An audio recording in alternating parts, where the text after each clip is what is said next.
personally, for me, I have always asked for more.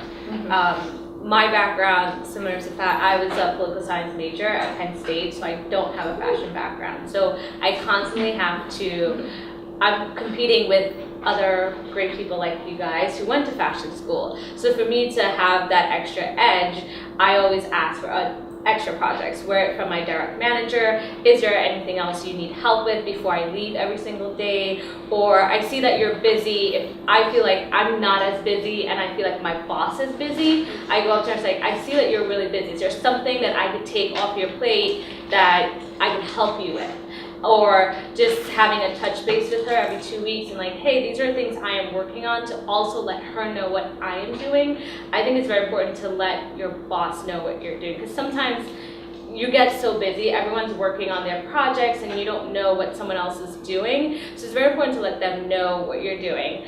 And something that I started doing in our office is very casual. There's a VP that sits there. I would like sometimes go in his office and just make some chit chat and be like, today we're launching the Live Love Dream project and footwear is doing this, and just let him know what I'm working at, so I'm constantly at the forefront of his mind sometimes. So you just have to like, just ask for work, even if it's not from someone higher than you, even your peers. Be like, hey, can I help you with something? Because all of that is building teamwork and people having a great,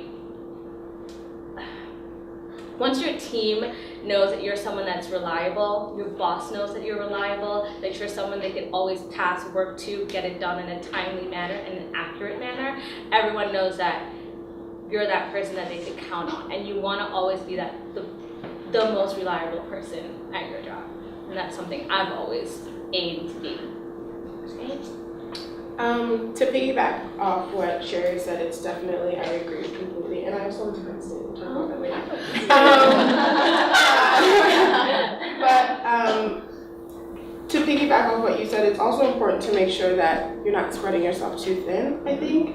And yes, you can have the inclination to ask for more work and want to help everyone, but then there's a thin line of spreading yourself too thin and being overwhelmed with all this new responsibility and new work that you have.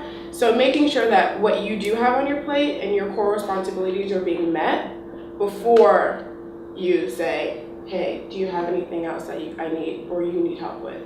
Because you want to make sure that anything that you have to do is being done the way it needs to be done. And if you need to take initiative and do those things better before you ask for more responsibility, I think that's definitely a big plus. Yeah. Well, that sucks. I go last. No, but to both the points, very true. You need to definitely take care of yourself first before you can take care of other responsibility. My most important thing is to do research. Know what needs to be done. Know in and out of your department first, and then you can bring the project up to the management team. Say, hey, I noticed that these things are not being done. Can I take it off your hands and let me take care of it for you? So kind of like have an understanding of what needs to be done before you can actually bring the project up. For me, I'm very observant. I used to be very introverted. I'm not extroverted, so for me to be in client relations, it's like, what? But, so I like to sit back and observe. I like to see all my colleagues and my management team, what are they doing, and then I add on to what I can bring to the table. So I see, my work is done, but this is not done, and how can I go about it? So when you are bringing the project up to the team, like, oh, like this is my way of doing it. So is it possible to carry it out? So kind of have your input as to what needs to be done, so that way the project can be run smoothly and to the way that you want. You don't want to bring a project up to the table and say, well, I don't really know how to solve it, but I'll take it off your hand, I'll figure it out later. That's the number one rule you don't want to do. So always do your research. Great. What do you think is the best way to learn to navigate the corporate bureaucracy? Pat, do you want to answer? So I think the best way is just to do your work. Just to keep to yourself and stay true to who you are. There's always going to be, corporate gossip. This happens. It's work. You work with like 3 people. I mean, what else are you supposed to do every day? So just to keep to yourself, do your work, and I think prove your merits. At the end of the day, it's very important for you to be able to deliver what you put out there. So you can't go up to them and say I can do this and not be able to deliver. So know what you're capable of and deliver at the end of the day. Great. Sherry, how do you find motivation when you're tackling a difficult project? That's a good one. Yeah. How do I find motivation? I have a lot of quotes around my desk. A lot of positive quotes. It's just who I am as a person. Also, I find it important to remind myself what are my goals that I want in my career. Why do I have this job? What are my ultimate achievements? And try to keep myself motivated. Like, yes, this is a difficult time. I'm extremely busy, but remember, this is what you love. This is what you want to do, and it's going to take you to X. Something that I do that I started doing a couple of years ago with my sister is creating a vision board. And I created different aspects of my life, my career, travel, like all these different things. And it's very important for me to keep my career goals at the forefront of my mind and at my desk. So I have like little images and little quotes and stuff like that. And I try to like funnel my energy that way when it comes to be very stressful, when it can become very stressful when you work in fashion. It's not life or death, but everyone acts like it's life or death sometimes. And you're like, we're not saving lives, but it's money, and money is very important. And sometimes decisions you're making is costing thousands of dollars, and you want to make the right decision.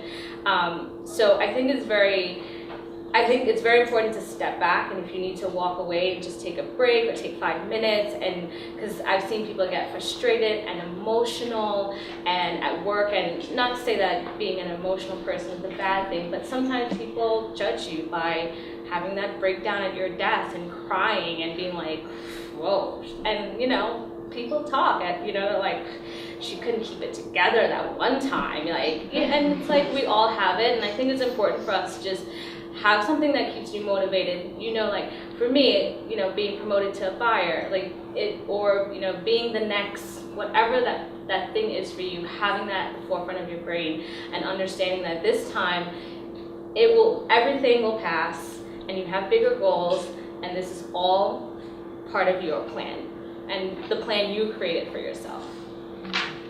And what keeps you guys motivated? I think I agree with a lot of that. I think it's making sure that you understand what your contribution is overall for yourself and for your business. For me, I'm managing portfolios for 25 different artists, and they work constantly.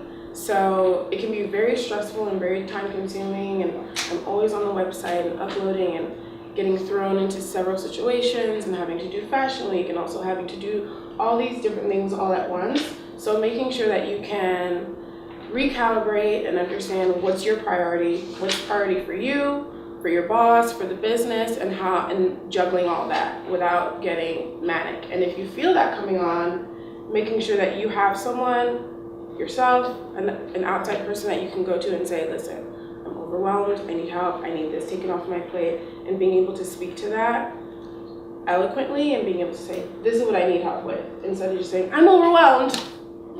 Because people are like, okay, what can I do? And if you can't express what you need help with, or where you're faltering, or where you don't see yourself growing, it's beneficial when you can do that.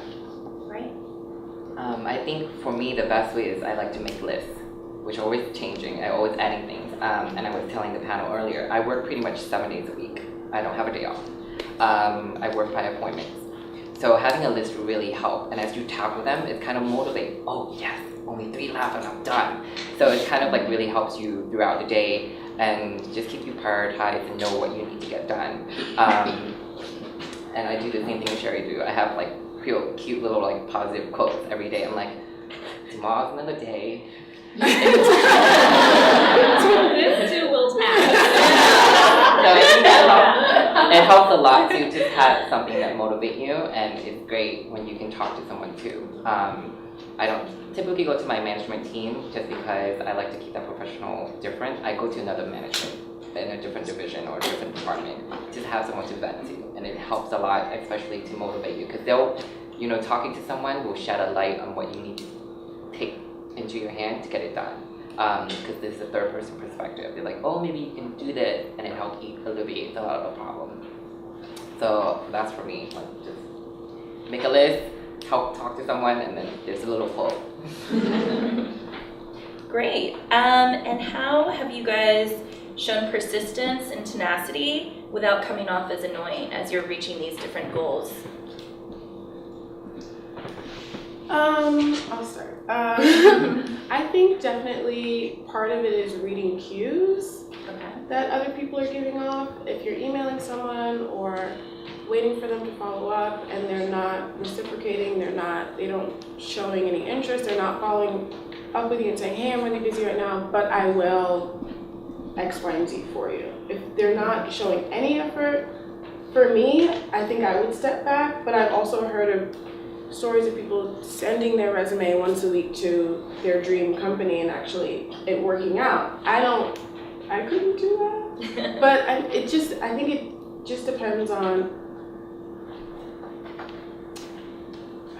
it's like you have to read the cues, but also if you think that being persistent and just kind of annoying this person to the point of no end will get you what you want, maybe you should. I mean, what's the harm, right? Yes. Once you get the job, it's like, I was annoying, but it's okay, I got the job. I think it's all about having fun. Just be casual about it. You just to piggyback on Amanda, what she was saying, is to definitely know the cue and know when to just like take back and just be like, hey, so when's that promotion coming? Just let me know, So it's like also having fun with it, and just do it casually when you see especially when you see they're getting annoyed of you or whatever the case, just have fun and like take it in a different approach. So if you see that's way too serious, you have like a serious conversation, hey, I'm gonna need that promotion. Then take it the more casual route and just be like, oh, let's go get coffee, and then kind of like, oh, so when's my promotion? I'm gonna need that $5 raise. So I think that's my way of doing it. How to be persistent without being annoying? It's a really good one. I think it's all situational. I think Amanda's correct that you have to take cues. I think at work it's important to read other people. I think some people don't do that and they're very unaware of how annoying they are. I think being aware of how you are and how people respond to you is very important. If you reach out to someone at your company and you're interested in a position, I have a rule where I follow up twice. Even when I pass along someone's resume, it's like, hey, I'm sending you someone's resume, I don't hear a response, I follow up again, hey, just wanted to make sure you got this person's resume, twice.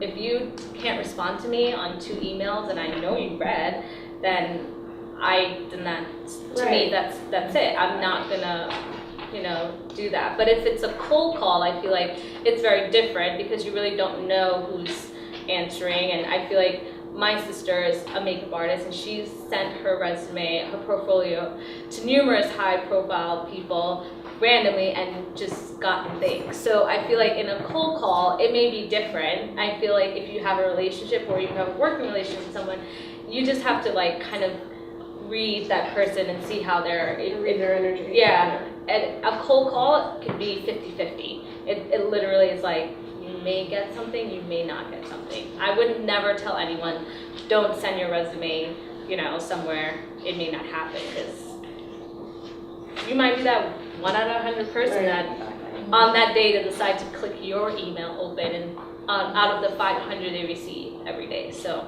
it's no harm. Doesn't hurt you, do it. Being annoying isn't the worst thing when it comes to getting what you want. I think you have to. In a work environment, it could become if I work in a very small team, so once you're that annoying person, it's kind of hard to shake that. So perception. So I feel like when you're doing cold calling, it's no one knows you're being annoying, they think Right. you're being ambitious. But when you're at work and you're being annoying, people are gonna they say you're annoying, and that's a hard thing to shake. Yeah, I You know, agree so with you that. have to read people's, when you're, especially in a work environment, you have to read people's attitude towards you, because I currently have someone who I work with who's very unaware of how annoying they are, and it's very uncomfortable for the entire team because that person is very unaware that they talk so much. So I guess in that case, since you're the one perceiving that, have you guys addressed it to that person? How have you guys gone about doing that? Well, since the director has already spoken to her, given her her first, like, you need to, you know, watch what you say in meetings when there's higher levels. Like, she just doesn't have a filter when we're sitting in meetings with people at a VP title and above. So she, I mean, and it's sad, but you know, everyone talks about it, and you know, they've addressed it to her higher levels, and it's sad because now it's affect her reputation at work and how people perceive her and her ability to sit in meetings on behalf of her boss and even speak. So just, you know, Be self-aware. be very self-aware. You know, people tell you, you know, just watch their actions towards you. Great. So Sherry, I know that previously you had done volunteer work at New York Fashion Week for Bag Snob, and then had volunteered with a few other events. What advice do you have on applying your volunteer work or internships to obtaining a full-time job? So like I said, I graduated Penn State, political science, president of the Law Association, realized my last semester I didn't want to go to law school. It's like, how am I going to get into fashion? Graduated, and I was like, I had to come up with a plan. What was going to be my plan of action? So I said, okay. I started applying for fashion jobs, and I wasn't getting any bite. And everyone was like, your resume is law. Like, Sheldon Silver, Assemblyman, you've all done law things. Like, I couldn't get someone to offer me a fashion job at that time. So I was like, I need to create a plan, and I'm very goal-oriented, plan-oriented, list-oriented person. So it's like, my loans are gonna kick in, I need to start repayment in 6 months, so I'm gonna find a job, and I'm gonna network my butt off. Sorry, I didn't want to do that. Network my butt off until I land my first fashion job. So I got a job that I could, as an administrative assistant for president of a college in the city, paid good, so I put 80% of my salary into my loans because I knew that my first fashion job wouldn't probably pay me enough, so I want to get much of my loans paid off. Then I'm like, okay, who do I know in my network? I contact anyone I knew who knew someone that worked in fashion, and I asked that person, do you want to meet for coffee? Can I buy you coffee? Can we talk? Can I pick your brain? And I did that until it landed me someone who worked as a buyer at Saks. When she moved over to Macy's, her first advice to me was to take a retail math class. That was her first advice because I didn't have, she said that was my only disadvantage. So what did I do? I took a retail math class at the job at Barnard. They had a fashion conference, and I was one of you guys, did a fashion conference, networked with someone who decided that she will teach a fashion class on retail math. She was working at PVH at that time, and I did that. The contact who told me to take the retail math class then told me, oh, I just started a job at Macy's. Do you want to interview for a position? Interviewed, got it, foot in the door. It took me 2 years. People always say 2 years is a long time, but this is what I want to do. I knew once I graduated I wanted to be a buyer. And I knew that it would take me long to get there, but however long you think it's going to take, the time is going to pass anyway. If you think a year is too long, a year is going to pass anyway. I've been in the industry for 5 years now, and I could probably say that every job I've taken every job that's going to take me closer to my ultimate goal.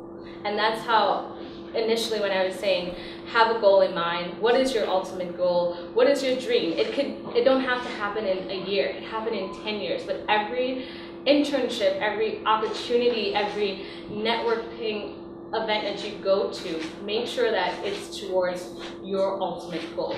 You may take a job and you may hate it, but you know that I am getting X experience is going to land me to Y job that I need in 4 years. And that's going to be your motivation when you're sitting there and you hate, you hate that project you're working on. I love the field, and I'm there. I feel sometimes very stressed and overworked, but I love what I do. I love working in buying. I love working with vendors. I love buying shoes. I'm like, so what's next? What's my next goal? I love this, and how do I keep pushing myself to my ultimate dream job? So, Perfect. time will pass, do your best, and anything you want to achieve is yours. Great. And Amanda, I know you have past experience in the publishing world, so how have those skills applied to the fashion world? Well, when I was in publishing, I was on track to become an editor, and I realized kind of like, I wasn't really passionate about that, and I didn't want to have to do that for 3 years. Yeah. So I actually went to a Fine Smart conference and met with someone at the company that I work with now. And it's kind of a little bit, I was using words and working with words and working with manuscripts and books when I was in publishing, and now I do that, the same kind of thing, with images. So I'm still contacting people, I'm just not asking them for manuscripts, I'm asking them for the cover of Harper's Bazaar or whatever it is. So having the confidence and the skill set to speak with authority on certain things kind of transferred over, and having work experience transferred over to what I'm doing now. So I mean, Great. I guess. Perfect. And Fat, I know that you have been able to work in major markets. You've also, outside of New York, have worked in LA. So was that part of a larger plan, or did that just kind of naturally shift with interests? It naturally shifts with interest. I actually started, like I mentioned before, a chemist, so it has nothing to do with fashion. But you take everything with a grain of salt and you kind of go with it. There's a major skill set that you just need to work, period. Whether it is speaking, writing, you take everything that you can and you move forward. So I was actually doing visual merchandising for them in LA. So I was nothing to do with, again, client relations. It's a total shift of like where I want to be. So back to what Sherry said, great, you have that goal and that mindset. I want to be a director. What do I need to get to that level? And always be open yourself to the opportunity. Never shut it down just because it's not what you want to be, essentially, but it'll help you get there. Why not take it? So there was a position that was open and available, and I was contemplating whether or not, because it's not exactly what I want to do. It's essentially to be a director of client relations, but it's a management position, and it's the next step for me to be able to understand the business. So I think that every job or every opportunity comes along your way, take it with a grain of salt, because everything will teach you a skill, regardless of what it is. So visual merchandising teach you to be observant, to understand the details, to know the taste level of clients, to know what move clients.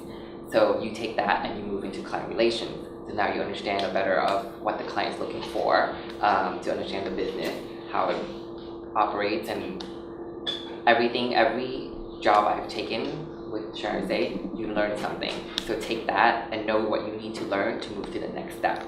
So there's always that one thing to move to the next step. Like with me, I need to learn how to manage my team better. So therefore I took the position for client relations because it helps me coordinate my team to understand the different, like how to work the different environment appointments, how to work with different personalities. So that's the skill set I'm taking from that job, and then moving on to the next level. So it's always the skill set you look for in a job to help you move forward to the next stop. So I think that's like what I'm